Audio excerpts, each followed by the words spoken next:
बिस्मिल्लाहिर्रहमानिर्रहीम, अस्सलाम वालेकुम। पाकिस्तान और दुनिया भर में देखने और सुनने वालों को अब्दुल कादिर का सलाम। जो लोग समझते थे कि इमरान खान बहुत जल्द जेल में जाके घुटनों पे आ जाएगा या बातचीत के लिए तैयार हो जाएगा, अब बहुत सारे लोगों को मायूसी होने लगी है और बंद कमरों में वो ये कह रहे हैं कि हम तो बातचीत के लिए तैयार हैं, इमरान खान सबसे बड़ी रुकावट है। और ये बातें अब सिर्फ बंद कमरों में नहीं, खुलेआम भी कहीं कहीं हो रही हैं कि इमरान खान बात नहीं कर रहे। फिर उन्हें मशवरा भी दिया जा रहा है कि आप बातचीत करें, आप इस मुल्क के बड़े लीडर हैं और आपकी तरफ नज़रें, आप थोड़ी गुफ्तगू का रास्ता खोलें।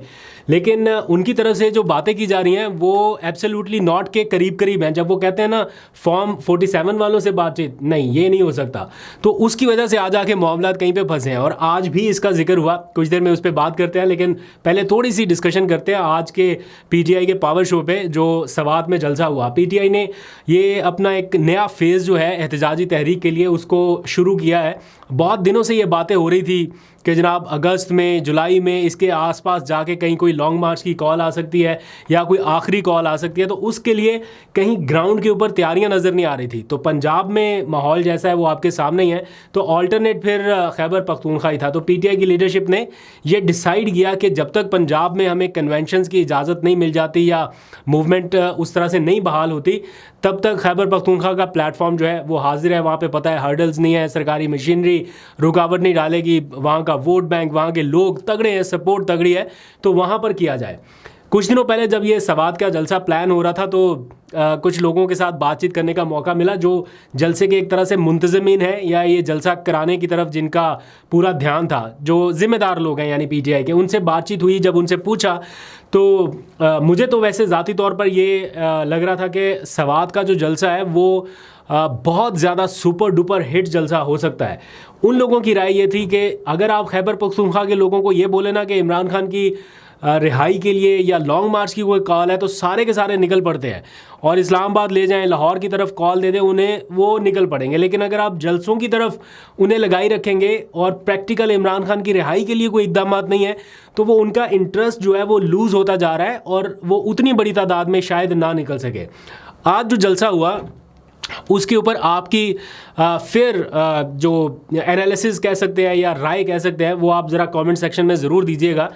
मैं ख़ुद तो विटनेस नहीं कर सका, वहाँ पे जा नहीं सका, इसलिए मैं अपनी ज़ाती राय नहीं दे पाऊँगा क्योंकि मैंने देखा नहीं है। लेकिन जो लोग इस जलसे को अटेंड कर चुके हैं और ज़िम्मेदार लोग हैं पीटीआई के, उनसे मैंने पूछा तो उन्होंने कहा कि एक अच्छा जलसा हुआ, अच्छी तादाद में लोग आए, आसपास भी छतों के ऊपर भी लोग थे, पंडाल भी पूरा भरा हुआ था, सवात शहर में भी ट्रैफिक जैम जैसी सूरत हाल थी, तो काफ़ी मूवमेंट रही। लेकिन अगर आप इसको कंपैरिजन करें जो इमरान खान की मौजूदगी में जलसे हुए हैं उस हिसाब से या मुराद सईद की मौजूदगी में जो जलसे हुए हैं उस हिसाब से, उस पैमाने पे मापना चाहेंगे तो शायद ये उससे एक दर्जा कम था, लेकिन एक अच्छा जलसा था। आप लोग अपनी फेयर ओपिनियन जो है वो ज़रूर कमेंट सेक्शन में दीजिएगा। बल्कि उन्होंने मुझे बताया कि हम लोग ये एक्सपेक्ट कर रहे थे, यानी ये पीटीआई के अपने लोगों की मैं बात बता रहा हूँ, वो ये कह रहे हैं कि हमें कहीं ना कहीं से ऐसे सिग्नल्स मिल रहे थे या हम ये एक्सपेक्ट कर रहे थे कि एट दी एंड या किसी ना किसी स्टेज पे मुराद सईद की शायद एंट्री हो सकती है।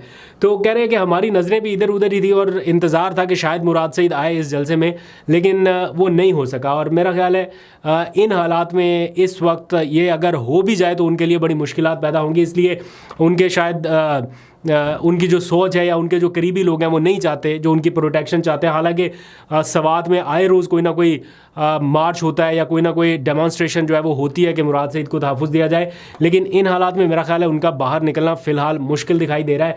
वो तभी शायद निकल के सामने आएंगे जब कोई फ़ाइनल कॉल आपके सामने आ जाएगी या कोई मूवमेंट की तरफ बढ़ेंगे।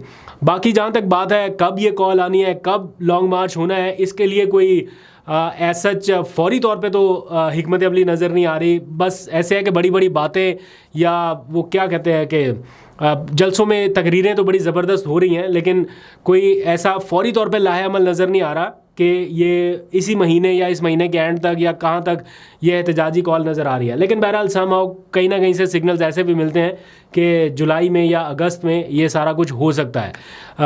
ये जो कुछ भी होना बजट के बाद या बजट बिल्कुल करीब है, तो जैसे ही बजट आएगा, टैक्सेस की भरमार और फिर उसका नतीजा जो पहला आवाम के ऊपर बोझ की सूरत में निकलेगा, उसके बाद कुछ ना कुछ ये मोमेंटम बनना है, उससे पहले शायद ये नहीं होने वाला। तो अब मेरा ख्याल अगला जलसा जो है वो अगले हफ्ते मानसहरा में होने जा रहा है और फिर उसके बाद कुछ और कन्वेंशंस भी हैं। पंजाब में कन्वेंशंस आज एक मेरा ख्याल हाफजाबाद में हुआ है और उसमें हमाद अज़हर ने सरप्राइज एंट्री दी है। मुराद सईद तो सवाद में नज़र नहीं आ सके, लेकिन हाफजाबाद के कन्वेंशन में हमाद अज़हर अचानक नज़र आए कुछ देर के लिए और फिर वो चले गए। अगर किसी को पहले खबर हो या पहले पता चल जाए तो शायद पुलिस उनके आने से पहले हो। हम यहाँ पर इस्लामाबाद में थे, अभी 5 मिनट नहीं वो यहाँ पे रुके, 5 मिनट के लिए उन्होंने खाली हमसे बात की, आनन फानन। वो जैसे ही निकले हैं तो उसके बाद पूरा सेक्रेटेरिएट किस तरह से कॉर्डन ऑफ कर लिया पुलिस ने और किस तरह से अंदर एक एक कमरा का उन्होंने तलाशी ली, छापा मारा कि कहीं से हमाद अज़हर हमें मिल जाए। तो इस तरह जो लोग रूपोश हैं उनका अभी फौरी सामने आके इस तरह कन्वेंशंस का हिस्सा बनना या जलसे करना ये ख़तरे से खाली नहीं है। अब आ जाइए ज़रा मुज़ाकराती मामलात के ऊपर। अभी आपने देखा सुप्रीम कोर्ट ऑफ पाकिस्तान में भी उनकी एक खैर लिमिटेशन है, वो उससे हट के बहुत क्लियर कट नहीं कह सकते। जैसे बंदियाल साहब ने तो कह दिया था कि बातचीत करें आप, उन्होंने तो वो पूरा एक माहौल ऐसा बना दिया था कि जनाब बैठें बातचीत करें, तारीख का ऐलान करें कि कौन सी तारीख को इलेक्शन होना है। बड़ा अच्छा हो रहा था वैसे वो भी, लेकिन इन हालात में जो माहौल है इसमें जजेस जो हैं वो बड़े मोहतात तरीके से आगे बढ़ रहे हैं और वो खुल के तो कुछ नहीं कह पा रहे अपनी आईनी हदूद की वजह से। लेकिन उन्होंने बड़ी बार हिंट दिया लास्ट टाइम जब इमरान खान पेश हुए कि जनाब मुज़ाकरात, बातचीत, आप बातचीत करें, हम आपकी तरफ देख रहे हैं, कौम आपकी तरफ देख रही है, आप बड़े लीडर हैं, नज़रें आपकी तरफ है, उन्होंने बड़ी बार कहा। लेकिन जब वो इमरान खान से पूछते हैं कि ये जो हुक्मरान इस वक्त बैठे हैं क्या ये आइन में तरमीम कर सकते हैं, आपका क्या ख्याल है, वो कहते हैं फॉर्म 47 वाले बिल्कुल नहीं कर सकते, इनके पास कोई इख्तियार ही नहीं है। दैट मीन्स कि इमरान खान इनको बातचीत के काबिल भी नहीं समझ रहे कि इनसे बातचीत हो सके। तो उनकी तरफ से तो वो आ जाता है क्लियर कट जवाब, उसके बाद फिर सारी खामोशी। अब आज जो नवाज शरीफ साहब हैं उन्होंने भी एक मीटिंग में इमरान खान साहब के बारे में काफ़ी बातें की, उनके एयर कंडीशन को लेके मामलात के हवाले से। उनका जो आज आके मुझे ऐसा लगता है कि वो कहीं ना कहीं ऐसा चाहते हैं कि बातचीत हो। वो मिसालें देते हैं ना कि मैं गया था, इनके घर गया था, मैं सड़क बनवाने तो नहीं गया था, मैं कोई वोट मांगने तो नहीं गया था, मैं इस काम के लिए गया था कि मिलजुल के आगे बढ़े, लेकिन उसने ये किया, उसने वो किया। पुराने दुख वो आपके सामने रख रहे हैं। तो कुछ ज़राए से ये खबरें रिपोर्ट हो रही हैं कि आज भी उन्होंने कहीं ना कहीं ये बात की है कि मुज़ाकरात की राह में असल रुकावट इमरान खान है, वो बातचीत करने के लिए तैयार नहीं है। तो इस टाइम अब आपको बड़े आसानी से समझ आ जानी चाहिए चीज़ कि जो कुछ लोग ऐसे अफवाहें फैलाते हैं ना कि इमरान खान बात करना चाहता है लेकिन किसी और तरफ से जवाब नहीं आ रहा या बिल्कुल कुछ नहीं हो रहा, तो बिल्कुल ऐसा भी नहीं है। इमरान खान के पास इस वक्त अच्छी खासी बार्गेनिंग पावर मौजूद है, लेकिन उसको एग्जीक्यूट कैसे करना है और किन लोगों के साथ करना है, ये एक क्वेश्चन है जिसके ऊपर इस वक्त सबकी नज़र है। बहरहाल आने वाले दिनों में शायद इसमें कोई ब्रेक थ्रू हो, शायद कोई पेशरफ्त हो। हर 2-4 दिनों के बाद सुनने को मिलता है ना कि जनाब कॉन्फिडेंस बिल्डिंग मेजर्स जो हैं वो लिए जाने वाले हैं या CBMs बनने लगे हैं। कोई इधर से आता है कि ये होना चाहिए, कोई उधर से आता है ये होना चाहिए, लेकिन हो कुछ नहीं रहा। तो अल्टीमेटली मुझे लगता है कि होना तभी है जब इमरान खान एक स्टेप या तो पीछे हटेंगे या फिर किसी दूसरे फरीक को 2 स्टेप आगे आना पड़ेगा, क्योंकि ये मामला इतना आसानी से हल होने वाला नहीं है। तो इसमें थोड़ा टाइम और लगेगा। मीनवाइल क्या हो रहा है, इमरान खान के ऊपर केसेस हो रहे हैं, एक्स्ट्रा ज़्यादा केसेस बनाए जा रहे हैं। अहलिया की उनकी का केस जो है वो किस तरह से लटकाया गया, आज हाई कोर्ट में चला गया वो केस, इद्दत वाला जो मामला था, सिविल कोर्ट ने सज़ा सुनाई, आज वो हाई कोर्ट में चैलेंज कर दिया गया कि जनाब वहाँ से तो इंसाफ हो नहीं रहा, वो तो केस को लटकाई जा रहे हैं।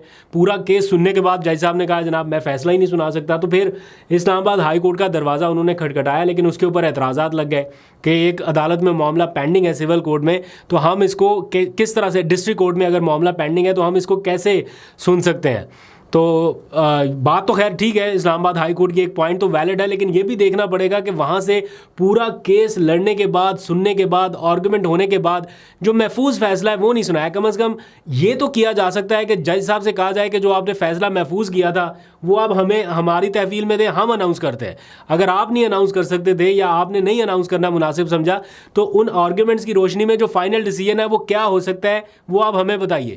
हाई कोर्ट अनाउंस कर दे, कोई और जज अनाउंस कर दे, क्या ज़रूरी है कि पूरा केस दोबारा से उसका ट्रायल होगा। एनीवेज ये सारा कुछ हो रहा है। फिर इमरान खान के ऊपर जो केसेस बन रहे हैं वो शामिल तफ्तीश हो गए जनाब ट्वीट वाले केस में। अब ट्वीट वाला जो केस है उसमें बड़ी इंटरेस्टिंग सूरत हाल पैदा हुई। 2 बार तफ्तीशी एहलकार गए इमरान खान के पास कि जनाब हम तफ्तीश करने के लिए आए। उन्होंने कहा कि जब तक मेरे वकील नहीं होंगे मैं शामिल तफ्तीश नहीं होगा। 1 बार हुआ, दूसरी बार हुआ, फिर तीसरी बार वो शामिल तफ्तीश हुए अपने वकला की मौजूदगी में। और ज़राए ऐसा बताते हैं, बल्कि PTI ऑफिशियल ने वो पूरा सवाल जवाब का एक जारी किया उन्होंने एलामिया के इमरान खान से क्या पूछा गया और उन्होंने क्या जवाब दिया। इमरान खान के सारे जवाबात उन्होंने PTI ऑफिशियल ने बता दिया। इससे पहले के बाद में कुछ सोर्सेज से ख़बरें चलने लगे कि इमरान खान ने सारा मलबा PTI की सोशल मीडिया पर डाल दिया और ये कहा कि मेरा इसमें कोई किरदार नहीं है या मैं ऑन ही नहीं करता।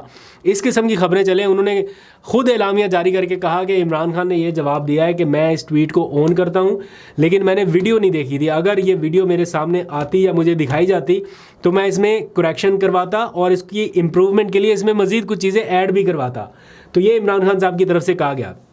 तो खैर ये सारी चीज़ें चल रही हैं। अंसार अब्बासी साहब का कहीं पे मैं देख रहा था बयान, वो ये फरमा रहे हैं कि अगर मामलात को बेहतर करना है तो PTI के सोशल मीडिया को पहल करनी पड़ेगी। अब पहल का मतलब आप यही है कि ट्वीट डिलीट किया जाए।